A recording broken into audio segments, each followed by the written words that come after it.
Welcome to the Honest Health Podcast with your host, Jeffrey Burke.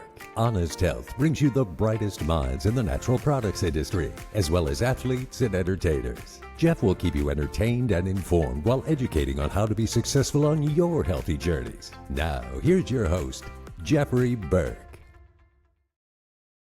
Hello and welcome back to the Honest Health Podcast. My name is Jeffrey Burke. I'm so glad you're here. For many of you that have been following me on radio for, 4 decades, you know that I love to make sure I bring the truth, I bring the good information, and I bring information that we can apply to our everyday routine to help us with clarity and to make sure that we have the answers. I also make sure that we've got the best of the best minds in the industry because I want you to have the best, most honest and truthful information. And today is definitely going to be one of those days.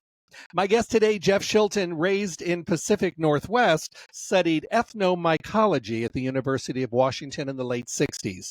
In 1973, he started work on a commercial mushroom farm in Olympia, Washington.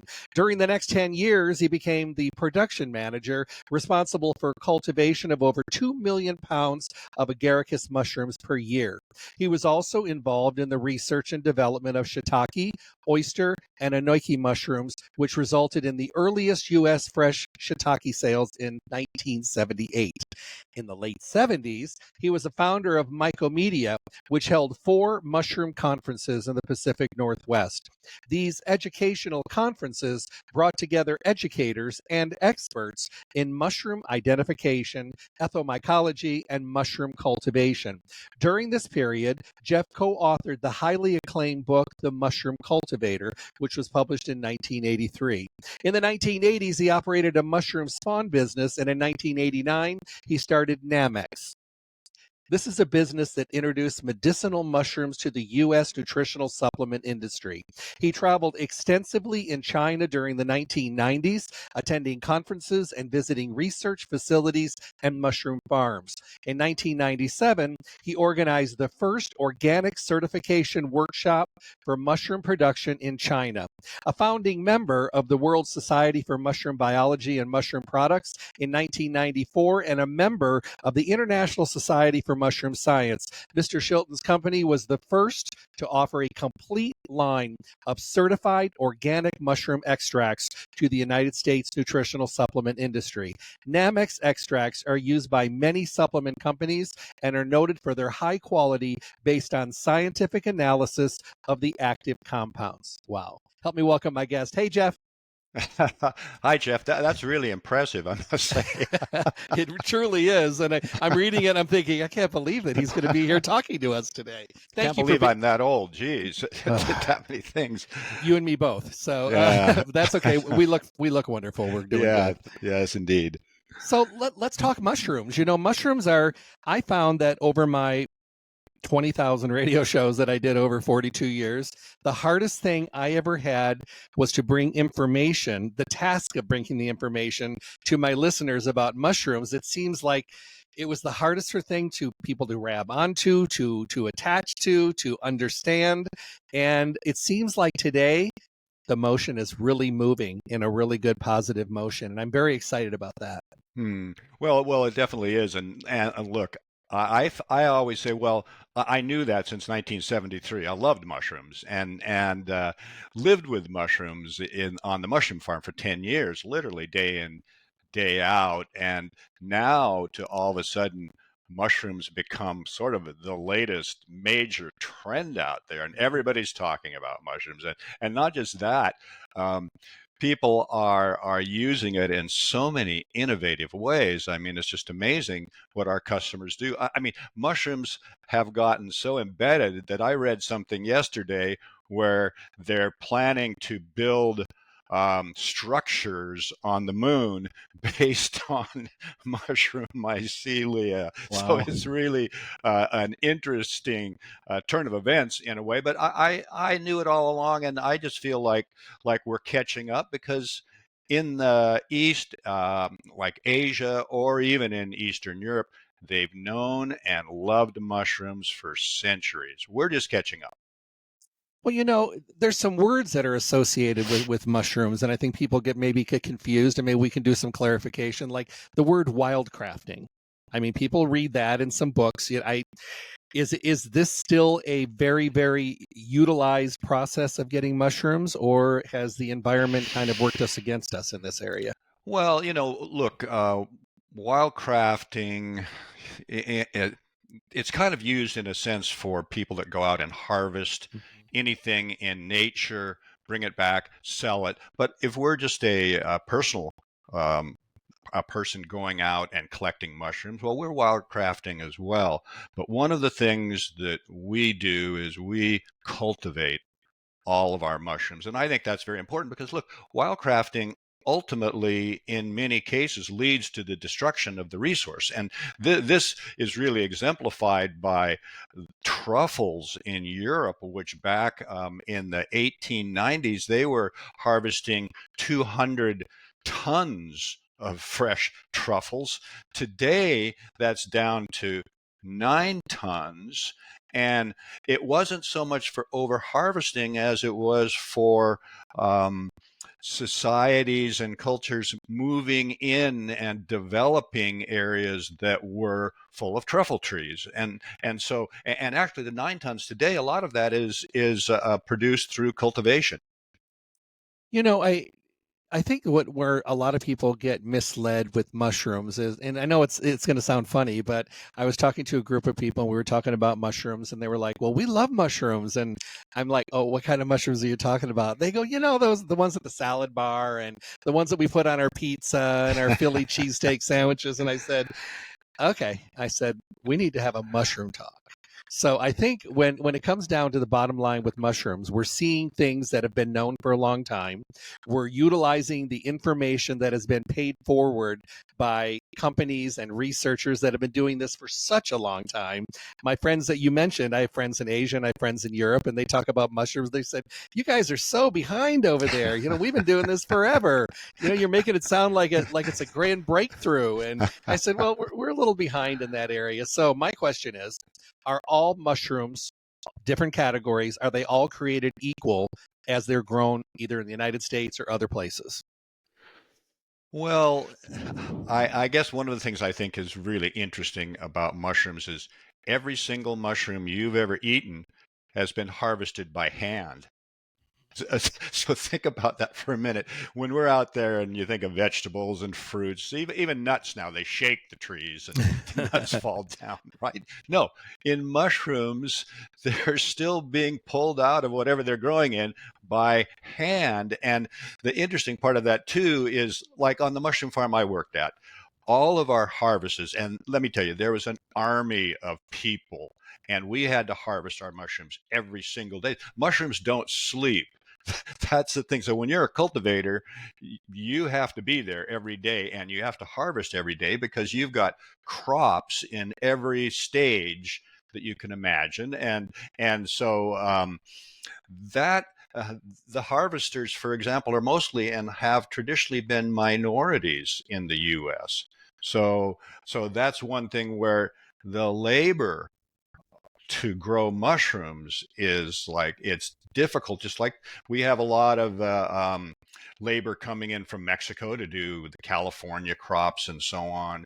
And so what I explain to people is there's a reason why mushrooms in the United States are not put into the supplement industry. The reason is that they're too expensive to do that. The USDA, their last report said, okay, mushrooms, shiitake mushrooms, the grower can get $5 a pound, fresh, great, good business. But supplements are dried powders. So now I have to take that pound of fresh shiitake, dry it out. It's now worth $50 for that same dried pound. You literally cannot take that into the supplement industry. Nobody is going to purchase that shiitake powder for you. And not only that, that powder has to be processed in some ways because, fresh products, they have all sorts of different microbes on them, which is fine. We can wash them off, and there's higher tolerances for fresh food. But for supplements, the microbiological panel is very low. So the standards are much stricter for supplements. So literally, people don't understand this in the sense of why, people may even say fresh mushrooms are expensive, but why aren't they into the supplement market? Well, there's literally no mushrooms grown in the US that go into the supplement market unless it's a small farm selling to the local herbalist that makes their own tinctures and sells it to their specific clients. Otherwise, no, nothing grown in the US mushroom wise.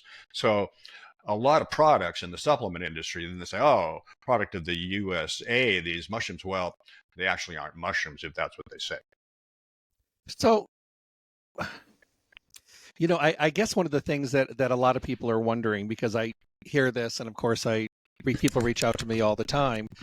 People are interested in quality and integrity, obviously, and they want to make sure that what they're getting on the label is exactly what's in the product. And I think we've seen, fluctuations in that within our own industry, and not always positive, sometimes negative, where there's a label that says one thing, but you get it analyzed and it's not in there.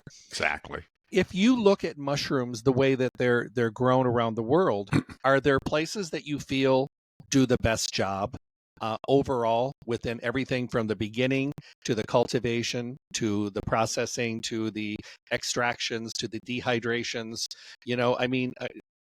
Where would your preference be? I mean, it's well known that my company gets all of our mushrooms. We have them grown and processed in China. Mm-hmm. And there's very good reasons for that. The first of which, as I just mentioned, is that it's too expensive. And that's something I learned through my trips to China. I went to China in 1989, and I was at an international conference on mushrooms.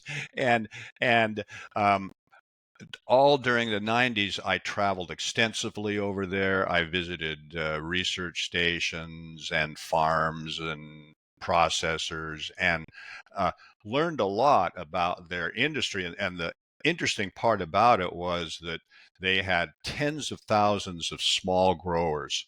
And China has a lot of agricultural waste. Mushrooms cultivation, we grow mushrooms on waste products. Straw, what do you do with all that straw out there that from the wheat and grains? Well, you grow mushrooms on it. All sorts of agricultural wastes are used to grow mushrooms. China's got an abundance of them. The small growers can come together in co-ops. It's interesting in China because people think, oh, this communist country. God, it's the most capitalist country that you can imagine. And they were opening up China in the 90s and actually brought 500 million people or 500 billion people out of poverty. So I looked at that and I went, okay, let me build some relationships here with the growers in China, which I did. And they started producing mushroom extracts for me, and then my company's always been certified organic since 1992. I went over to China in 1997 and I said, look, if we're going to move forward with this, you have to be certified organic. I brought a U.S. certifier to China, had the very first organic certification workshop in China. 3 years later, we had certified organic mushrooms, not certified by Chinese certifiers, but by Western certifiers. It's been European certifiers, Australian certifiers. And then, to your question about quality, well, people at times think, there's no regulations in the supplement industry. Oh my God, the supplement industry is so highly regulated. That doesn't mean that the product that you're buying is a good product. It could be nothing but flour or something. Then they're telling you it's something else. But in terms of regular heavy metals, pesticides, we have to do all that kind of testing on our products. So quality wise, we're testing first before it can even leave China, and then we're testing it again when it comes into our warehouse in North America. So it's a very, very highly regulated, very strict process. And, you know, that brings us to another subject, which is, well, if you can't do that, in North America grow mushrooms for the supplement industry, what about all these supplements out there that say mushroom supplements that say, oh, product of USA? Well, it's not true. It isn't true, and that's something we could certainly talk about why that's the case. Just 2 points I want to, and I'd love to get into that, but just 2 points you brought. One I really love is that people ask, are they certified organic in China? So thank you for that.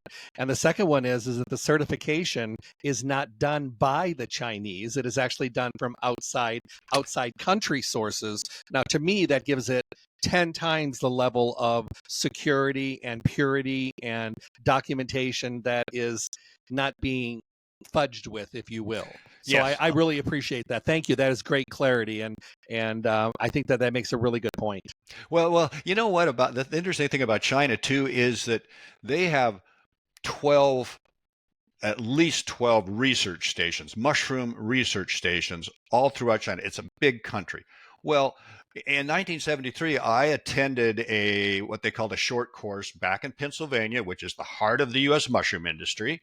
And at that time, Penn State University had probably 12 different professors that worked in their mushroom division there at Penn State because of the large mushroom industry in Pennsylvania.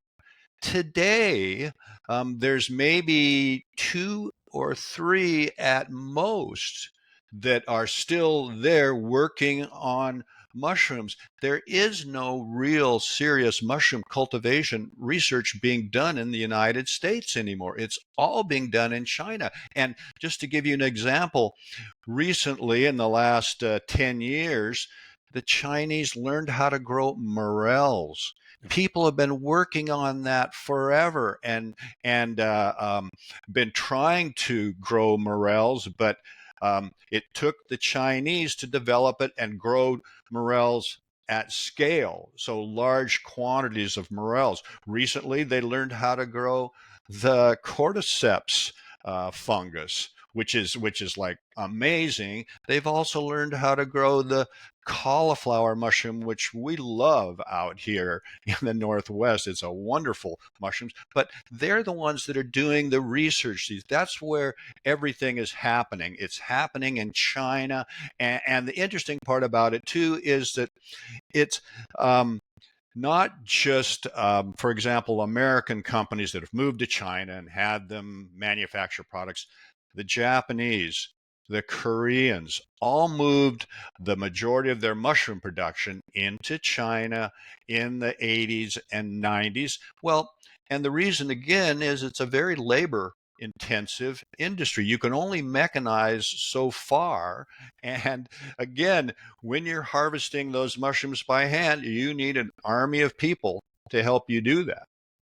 Is the growing process in China a year round or is it seasonal? Well, both, but our mushrooms are grown seasonally, and that's what I really love about it because what that means is that we will be harvesting mushrooms at a certain point during that year when the temperatures outside are beneficial to their growth. So it's a long process. Shiitakes we harvest the first of November. We harvest reishi. They like warm temperatures, so they're harvested 1st of September. And then lion's mane, which likes cooler temperatures, is harvested around the 1st of December. So, and the reason being is that they're grown in shade houses outdoors. They're not grown in a large warehouse like the way we grow most of our mushrooms in North America, especially like agaricus mushrooms and most of the other specialty mushrooms that are grown in the US. They're all indoors. We have climate control, temperature, humidity, airflow in there, um, totally controlled. That's not how we do it over in China. We do it very naturally outdoors in shade houses, and the yields are still super high, and they're just so I guess, expert at growing mushrooms over there. I mean, we grow them on real farms. You know, it's funny. I was showing pictures to some friends of mine of different kinds of mushrooms, and I was watching their eyes kind of roll back in their head, and those are mushrooms. And I said, our problem is we all think the little button mushrooms, they all look like that, but they sure don't. No. Funny side story. During the pandemic, I was traveling to Arizona, and I went into a little vegan restaurant. Nobody was going to restaurants, but I happened to be there traveling and training, and I went and I said, "Are you open?" And they were like, "Yes, somebody, yay!" So I sat down, and she brings me this little bowl. It had these little white cubes in it, and it was like whatever it was sauteed in like butter and garlic. And she says, "Try it." And I said, "What is it?" She goes, "Try it." And I'm like, "Okay." So I took a bite, and it tasted like scallops and lobster. And I said, "You doing lobster?" And she goes, "No, it's lion's mane." And I went, "No, it isn't." She goes, "Yes, it is." And she brought out a big lion's mane, and I fell in love with it at that point because I use it as a supplement, because I need to. There's a lot of stuff running through my family bloodlines with brain activity, and so I mean I take it every day. But it was the first time I'd ever enjoyed it in food, and it was just interesting because when you look at it, you would think there's no way it would taste like that, and that's no way is that a mushroom. Oh yeah. Well, you know what? When we're traveling in China, we have mushrooms probably with every single meal, I'm sure. lunch and dinner. And what happens when we're touring the farms, uh, we will take a bag of fresh mushrooms, and then when we go to lunch, we'll hand it to the people in the restaurant where we go to, and they'll cook them up for Oh us. And my. it'll be the same for dinner too. So we're eating mushrooms all the time. And the other interesting fact is that China grows 90% of the world's mushrooms. Think about that for a minute. They grow 90% of well, I mean, and look, part of that is, look, they're a very, very big economy. They Yes. grow lots of food crops. They have a lot of waste products, straw, and all sorts of different meals, and you name it, they've got it. They have to utilize that some way, and they grow mushrooms. It's a wonderful cycle, the way you can use this mushroom organism to recycle your waste agricultural products and come out with a wonderful food. And Jeff, one of the things that I like to tell people too is, even before you supplement, put mushrooms into your diet. Mushrooms are a fabulous food. I call them the missing dietary link, Agreed. the forgotten food. They're really a wonderful food, and there's so many different species that have different flavors and different ways that you can. They're very versatile. So for me, that's very important. Put mushrooms into your diet. They are truly a superfood. So let me ask you a question, just about the process. So the mushrooms are harvested. At that point, they could be utilized if they are an edible kind of mushroom that we actually would want to eat. They could be utilized as a food source. How much time has to go by or can't go by before they're either dehydrated or starting the processing? How long do you have to do that and they still stay fresh enough to be able to do it?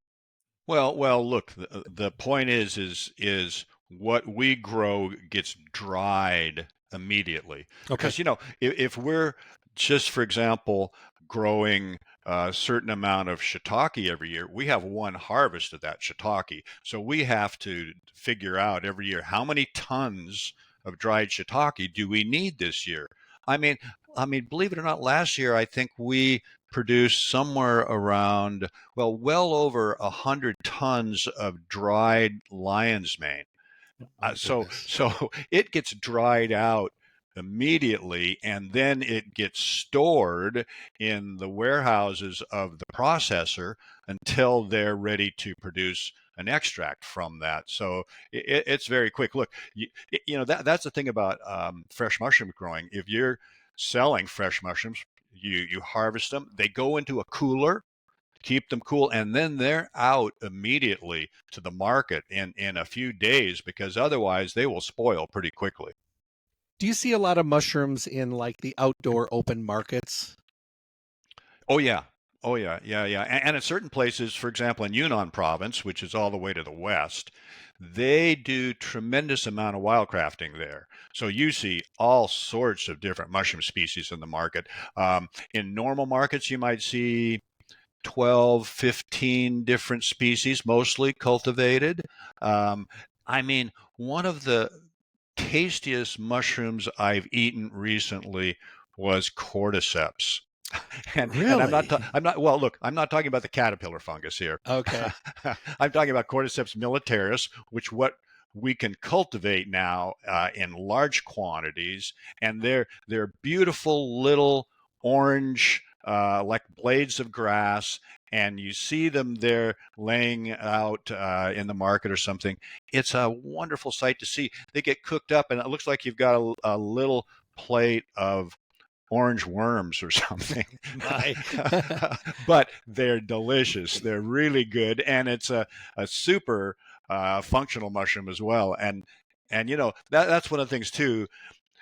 We call our mushrooms now functional mushrooms. No, we don't use the term medicinal so much because now that we have psychoactive mushrooms out there, those I would look at as more sort of medicinal. And also, you know, when you talk about medicinal is kind of like, okay, medicine or something. And that gets the FDA a little bit queasy, and so we talk about functional mushrooms these days. And I think most mushrooms are a functional food, so I think that fits really well for the supplement category too. So another question. I mean, some things that I want to know. Of course, mushrooms being so popular and very common in the province of China. So you're thinking to yourself, do people that are in China, of course, they eat the mushrooms. Do they take them in supplement form also? I would say no. I would say not. Although there is a growing supplement market in China. And look, traditional Chinese medicine has used medicinal herbs and even mushrooms for thousands of years.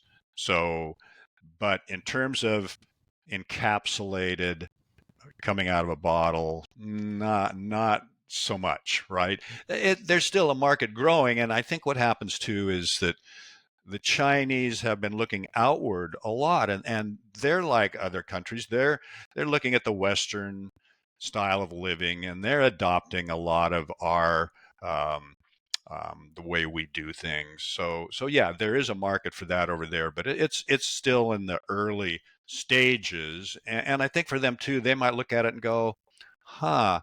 With the exception maybe of reishi, which reishi mushroom has been something that is very well known, and you can't eat it. So how do you actually consume it? Well, probably and most likely they just buy the fresh or the dried reishi, the dried reishi, and then they just chop it up and make their own tea out of it. You know, uh, as I talk to people, and obviously we've both been around a while, and and I hear from people out there, and it's interesting how people are becoming very interested in mushrooms, but as soon as something comes up that the mushrooms are not from here, but they're from China, I think to myself all the time, and I'm like, and I talk about quality and grow farms and this gigantic industry and quality controls and integrity and certification. And I'm just like, it's just location. Yeah, It's a well, better location. well, yeah, and you know what? Look, when people say that to me, I say, um, do you have any idea the amount of chemicals sprayed on the crops in the U.S.? Mhm. Would you eat products that come out of the Gulf Coast with all of those petrochemical plants down there? You know, chemicals in our food is a worldwide problem, Yes. and that's come primarily because of industrial agriculture. And look, China on a lot of their crops are doing the same thing. They're adopting our system, unfortunately. So when they have the big wheat fields and so on, they're probably out doing the same thing. They've got the machines, they've got they're on the program, and the US is who's selling that program to the world. And that in many cases can destroy small farms and small farmers. And that's really something that I'm opposed to that happening, because we need small farmers. And that's one of the things I love about our mushrooms and our growers. They're small growers. When we visit the farms, they're way back in the mountainous areas. It's just fabulous to see them. A lot of people would go back in there to some of these villages and say, oh, look at how poverty stricken they are. I would say the opposite. They've got a very rich life back there. It's like they've been back there in these same areas for generations. And today they're doing better than ever. And the fact that they can grow mushrooms, and they're growing other crops as well. They've probably got a rice crop. They've got a mushroom crop. That brings them an amazing income to supplement what they're doing with their normal farming. It's actually lifted a lot of people out of poverty, just growing mushrooms and being part of that. So for me, when people start to say, oh, China, this, that, and the other, I'm like, not only that, you can't imagine how many products you're buying that come from China. Agreed. And now you're demonizing them for some reason. That's the other thing that gets me. It's like the United States had a policy to offshore jobs, and which they did, and consumers got cheaper products, and they loved that. And now all of a sudden China's a problem. I'm just like, what's wrong with this picture? Why all of a sudden is China a problem for you? Well, if you lost your manufacturing base, the companies that went over there with that, they made a lot of money. And maybe you should look to those companies and say, hey, you're the problem, not China. I mean, we've been doing that. I remember where in the 1990s we had the NAFTA free trade agreement with Canada and Mexico, which Yep. was like, hey, this is going to be wonderful. Don't worry about your jobs. You'll get into the service sector. The service sector, and that was supposed to be a good thing. And look, I'm all for basically having all countries in the world doing well, but not at their expense, or somehow our expense, or however it works. But U.S. companies were dragging a lot of profits from doing that. Question. We talk about regenerative farming and regenerative agriculture, and we talk about rotating crops and no tilling and ground covers and all that kind of stuff. Yes. Do they rotate the growing places that they grow the mushrooms, or do they grow the same crop all the time in those individual areas? That's really interesting, because the reishi farms specifically that I know, they will move their houses around. The reishi farms are one of the few farms where they're actually putting a small wood log right into the ground, and in the created ditch, multiple ditches, they'll put all of these round 6-inch tall logs into the ditch. They'll cover it up with earth. They will only be there for maybe 2 crops at most. And then they will move that house, because it's a shade house. You can, it's a greenhouse. You can move it around to different locations. That's what they will do. It's really interesting. love Not only that.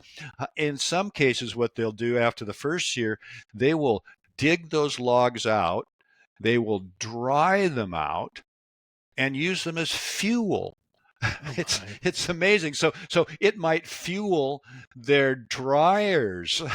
So it's an interesting system. It's But like, they don't waste a lot over there. I mean, they really don't waste much. It's really something to see, compared to the waste that we're used to in North America, where waste is a huge problem. They do not have waste over there. So they will use those spent substrates from the mushroom crops. In the case of like the wood, where this log is still not decomposed, dry it out, use it for fuel. Others, when they're processing, let's say, reishi mushrooms, and all of the spent reishi, they will take it out and put it into the fields and plow it in, or sometimes they'll give it over to animal feed, like if it's shiitake or something like that that's not bitter like reishi, animal feed. They have a lot of ways to utilize it all, and they do. They utilize everything there. One of my biggest obstacles has been at the beginning was which of the mushrooms for me to try, and of course I started with one, and now it's like I don't even want to tell you. And they keep adding every year. I think to myself, I'm going to cut things back, and I add two more.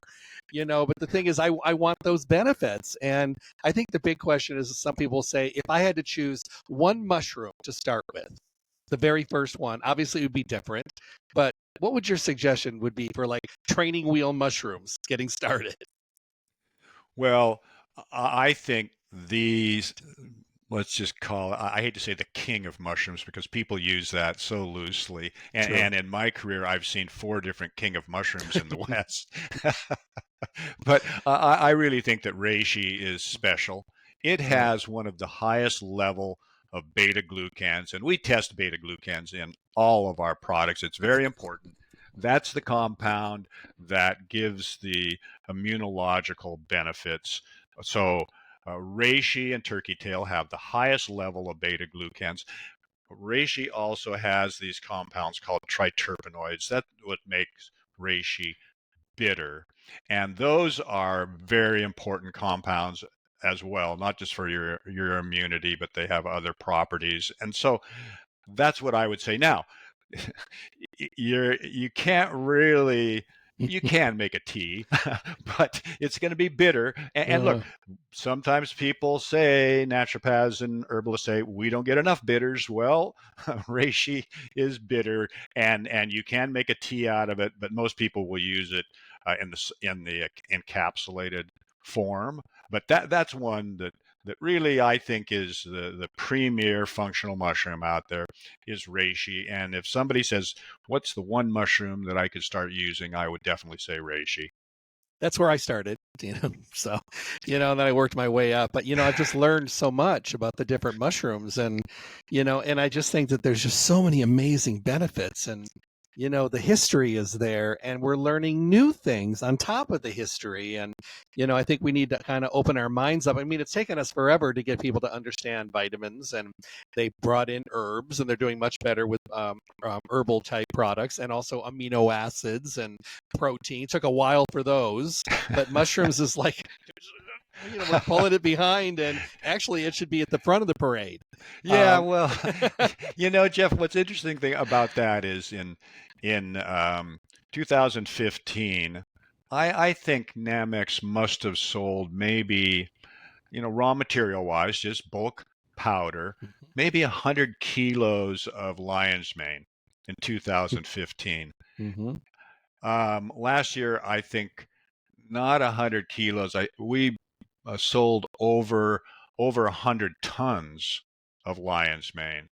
And it's kind of like, where did that come from? Exactly. Well, and it's just interesting because I've seen this happen in the industry where, for example, back in the 90s, we sold a lot of shiitake extract, a lot of maitake extract, which was sort of the new kid on the block, and which they were calling the king of mushrooms then. In 2000, I imported at that point. I couldn't really get chaga from my Chinese partners, so I bought 2 tons of dried chaga from Russia and imported them in, made an extract out of them, and I ended up with like 200 kilos of extract.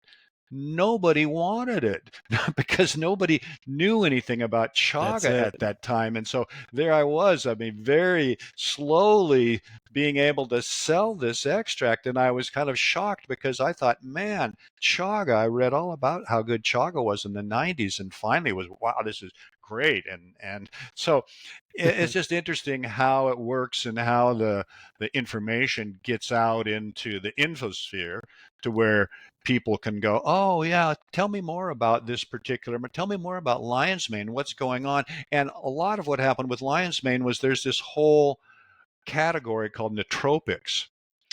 And that's kind of what sucked lion's mane right into that. And the next thing you know, everybody's talking about lion's mane and the benefits for your memory. And look, who can't use those kind of benefits if we can get something to help? Well, and look, as we age, hello youngsters, as we age it gets worse. It does. So that's something that really I was unprepared for. That, my God, all of a sudden lion's mane has blown up. That's the major mushroom species that we sell right now in terms of the top seller. It's lion's mane. And it's wonderful that there's this attention and detail starting to come in, because most of us are standing there going, really? We've been talking about this forever, and now you're listening? Well, better late than never. And Yeah. I think that's fantastic. I don't know how to thank you for being here today. What an absolute pleasure and honor to have you on my show. I have a question for you. I want you to leave everybody with a thought of the day. Something from you. Can come from the heart. It can come from whatever. Everybody, a thought for the day. Well, I guess I would say get out into the natural world. Go out to the wilderness. Immerse yourself in it, because that's really what's important. Our connection to that. We're losing that. We have children now that have to go on field trips to learn how food is grown. Get out into nature. Really grok the presence of those. I have trees on my property that are 500 years old. You have 6 people to hold hands to get around the base of them. I go out there and commune with those trees every single day and just really feel the connection to the earth. And we need people, everybody, to feel that connection and help us to protect the wonderful world that we have.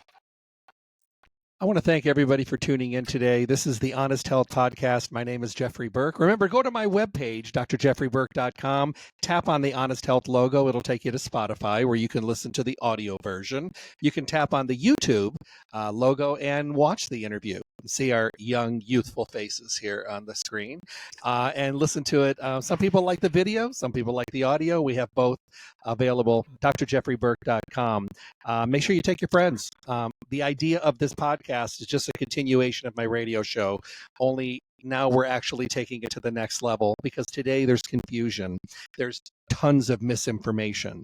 And of course, impatience also goes along with our personality traits in this country. So we want to make sure that we're doing everything we can to prevent you from making an opinion on something before you have the facts. And I'm bringing you the leaders in the industry to help you deal with that. Jeff, thank you for being here today. What an absolute pleasure. Oh, it's been great, Jeff. I really have enjoyed talking to you. It's really been wonderful, and I really appreciate your expertise here. So thank you so much for having me. And we're going to have you come back again. How does that sound? Sounds great. Yeah, we barely got started. We can make this a series. Everybody have a wonderful day. Take care of yourself. Thank you, and God bless. Stay tuned for more information from the Honest Health Podcast with Jeffrey Burke. And make sure to check back often for interviews and conversations from the guests we all want to hear from. I'm John the Announcer. Thanks for listening.